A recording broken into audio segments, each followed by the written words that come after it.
Our lives as stories shape our actions and decisions. Yet unlike the most fairy tales we've grown up with, they don't always have a happily ever after. As children, we see the world as something filled with wonder and exploration. Yet as we grow up, we start to see a darker side to things. The innocent childish cartoons that we once watched start to seem rather darker and grimmer. The innocent stories that we once read start to seem rather confusing and incoherent. When is it then that we start to lose that happy, naive outlook in life? What makes us lose that outlook in life? And how does this new knowledge shape and determine who we are? These are some questions that come to mind when reflecting upon growing up. Hi, my name is Marcelo. I am 16 years old and currently in high school, and currently working on my associate's degree of liberal arts. I am for the time being the junior class president and founder and co-founder of many other school clubs. I also have a part-time job at a Tex-Mex restaurant. In the following minutes, I will present to you 3 different objects that reflect the major events that have happened in my life and some of my hobbies.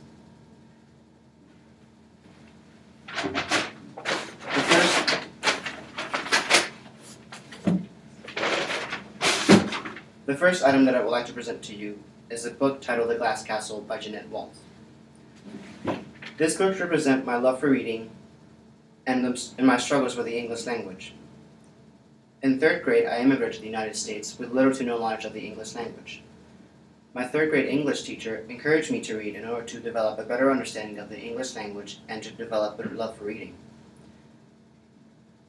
Coming to 8th grade, I decided to become a library aide.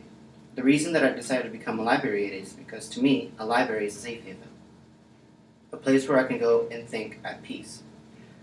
Another reason that I like to read is because to me, reading is an escape. At the end of 8th grade and beginning of freshman year, my parents decided to divorce. Throughout the whole entire divorce process, I felt torn apart between my two sides of the family. Thus, reading became to me an escape from my problems and issues at the moment. The second item that I would like to present to you is my sketchpad. This sketchpad represents my love for drawing. I believe that drawing is a way of expressing yourself when words cannot. I first began to gain interest in drawing when my mother first taught me how to draw my first stick figure, and ever since then I cannot go a day without having a sketchpad near me.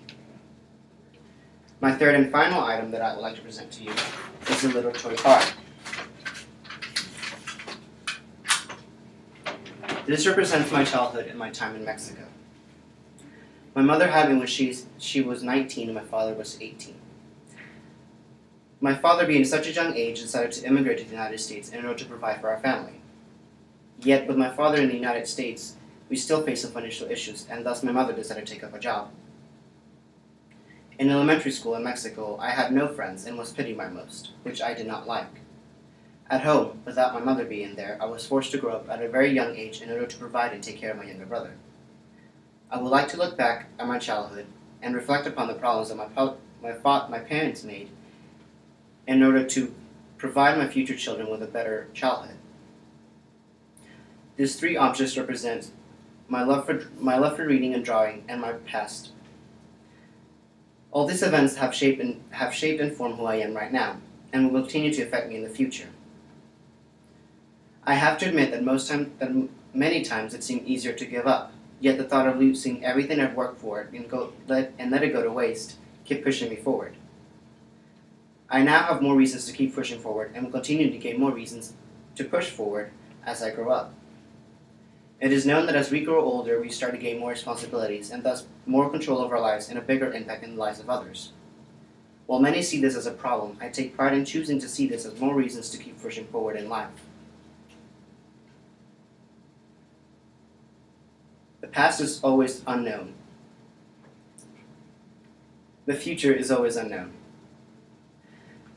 I like to believe that looking into the past can give you a little bit of an insight into the future, but as we all know, the future is never certain. I hope that with these 3 items, I give you a better look into my life and a better understanding of who I am as a person. Thank you for your time.